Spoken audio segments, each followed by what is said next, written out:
The latest winter storm may have passed, but we're dealing with the aftermath along the shore. Coastal flooding and high surf today. We're live in Redondo Beach with some of the damage we've already seen just ahead. Plus, now that the rain has moved out of Southern California, officials are assessing the damage this morning. We have a look at which areas were hit the hardest.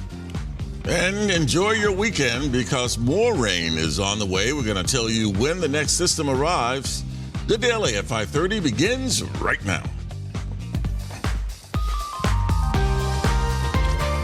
Hey there, good morning, and thanks for joining us. I'm Brooke Thomas. And welcome back, Brooke. It's good to see you. Thank you. Glad to be back. I'm Tony McEwing, and we begin, of course, with a look at the weather. And we're dry for now, but don't get used to it. Oh, that is right. We're getting a break from the rain. Tony, Brooke, were you able to see a glimpse of the almost full moon as you were driving into work this morning? Not this No. morning. Okay. I was looking at the road. I didn't have my eyes up as I was driving. But you know, Okay. sometimes you glance while you're driving. No. Not us, Now Samantha. that, we've kind of peeled the clouds away a little bit. All it takes is a glance, and then you in somebody's backyard. That is right, off in the distance. You are absolutely right. But hey, we are seeing, or for folks that are really into the full moon phases, thank you. I already have our crew here, our colleagues, working on getting that moon shot. The full wolf moon will be in full illumination at about 3 o'clock, 3:08 later this afternoon. But obviously, we won't be able to see it until after sunset. And sunset today just before 5 o'clock. And there you see it, Tony. You don't even have to glance away. Brooke, feast your eyes on the It's beautiful. almost It is full beautiful. Yeah. wolf moon. It's that time of year where the wolves get a little hungry and they howl, and hence the wolf part of the full moon. And that's actually helping to contribute to higher than normal tides.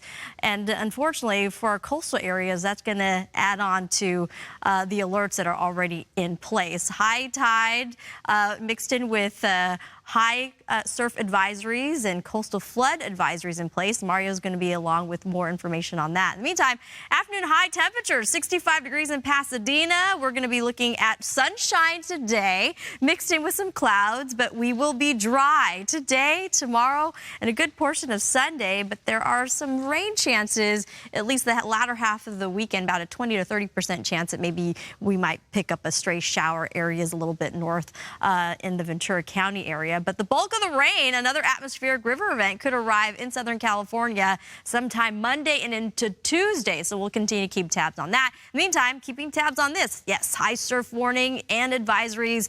Surf heights 10 to 15 footers, sets up to even 16.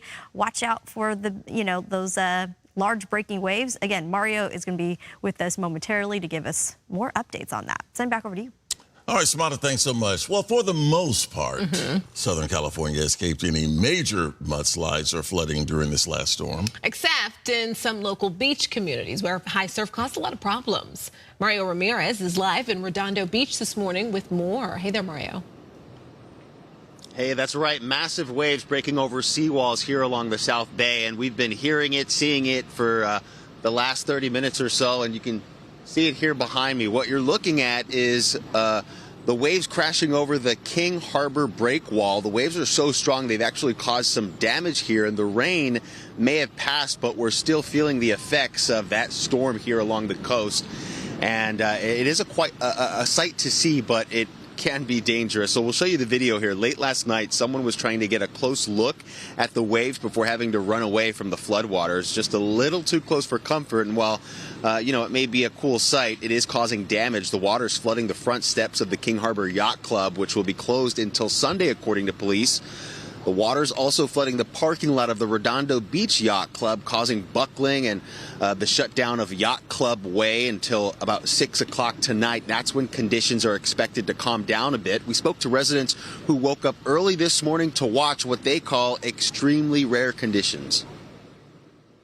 The breakwall is like 15 foot off the water by itself, and then it was crashing over probably 40 feet above the wall, creating an entire instability in the harbor, and it was ripping off docks, and something I haven't seen in my lifetime. Very crazy. 20, 30 years it's been since a storm like this. Very rare. I mean, docks don't get ripped off every day. And these are some of the waves that we've been watching crash over the seawall from the marina here in Redondo Beach. There is a coastal flood advisory and high surf warning in place through 6 o'clock tonight, with breaking waves of 10 to 16 feet with higher sets possible, and that might be enticing to surfers, but as they always do, health officials are advising people to stay out of the water right after a storm. And you saw we had one of the biggest in recent history, so we'll have more throughout the morning, but for now, that's the latest in Redondo Beach. We'll send it back to you. All right, Mario, thank you. You know, now that the big storm has moved through much of Southern California, officials have to assess the damage. And there's a lot of it to clean up in some places. Christy Fajardo has more now from Silverado Canyon. This here was a whole house, which is now completely gone. In Silverado Canyon, there are recent reminders of how fast and how high waters can rise. That's why neighbors are in a race against the weather, using dozers and shovels, clearing debris even while it's building. When it starts to rain hard, we're definitely white knuckling it a little bit, but you know, we're just trying to take it in stride. Alex Bennett is trying to avoid this. The culvert's gone again. Last year, his house was left door deep in mud when rain and debris from the fire-scarred hillsides overwhelmed storm drains, creating rivers of mud. Right now we're just trying to kind of redirect the flow of the water away from our house.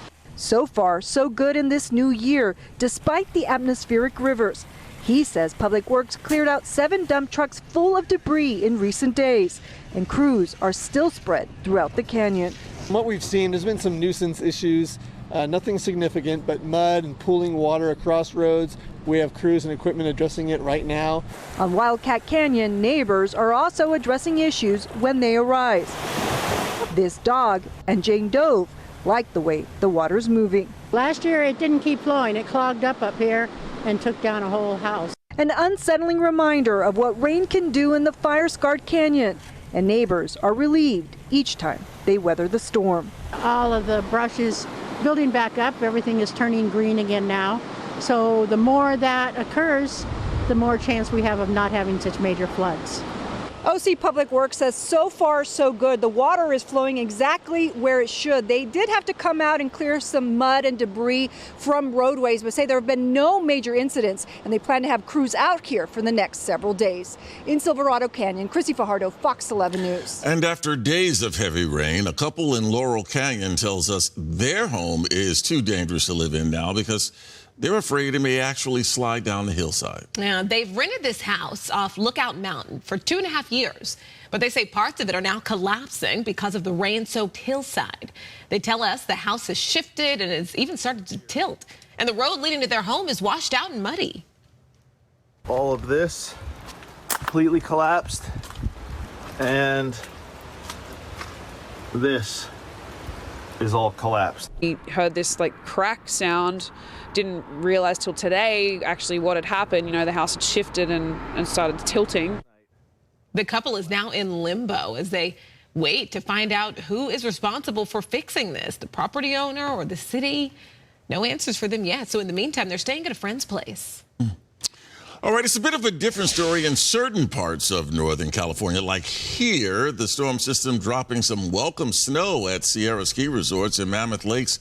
The Mammoth Mountain Ski Resort receiving up to 24 inches of snow with more to come, obviously. It already has over 14 feet of snow at the summit.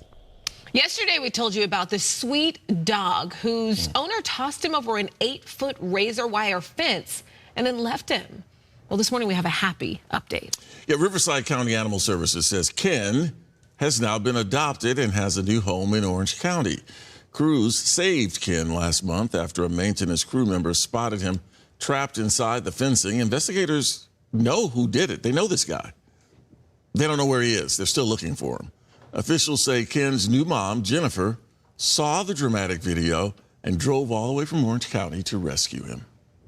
So sweet. I'm so glad he's got a nice happy, safe place to be. A forever home. Yeah. Love that so much.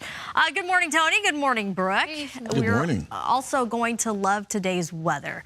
You can put away the umbrella. We got all the rain that we anticipated in getting yesterday. That range of 1 to even 4 inches is possible, and I'll show you that momentarily. In the meantime, we're waking up and it is dry out. But it is a little chilly, so you want to definitely bundle up, layer up this morning. Temperature is currently hovering in the 40s and 50s. But with that storm system, it did leave behind some impressive rain totals. Tony, Brooke, look at this. Old Man Mountain, not named after Tony, by the way, in Ventura County, received 6.5 inches of rain, a little over that. Tony, Woodland Hills, almost 5 inches of rain there. And Camarillo, record-breaking rainfall for yesterday at 1.14 inches, beat an old record of 1.03 that was set back in 1992. So good rain amounts. We're getting a nice little break from the series of storms today. You can see here, mostly dry, the sunshine. High pressure is going to be building in, chasing away much of the cloud cover, and that descending air will also keep us dry into Saturday. And then we're going to see rain chances increase as we approach the latter half of the weekend, and Monday and Tuesday are the potential for another atmospheric river event. I have much more coming up, so I'm back over to you two. And for the record, Samada, Mount Baldy is also not named after me. You've got a lot of hair. You know what? I knew what type of time you two were on this morning. I called it, did I not?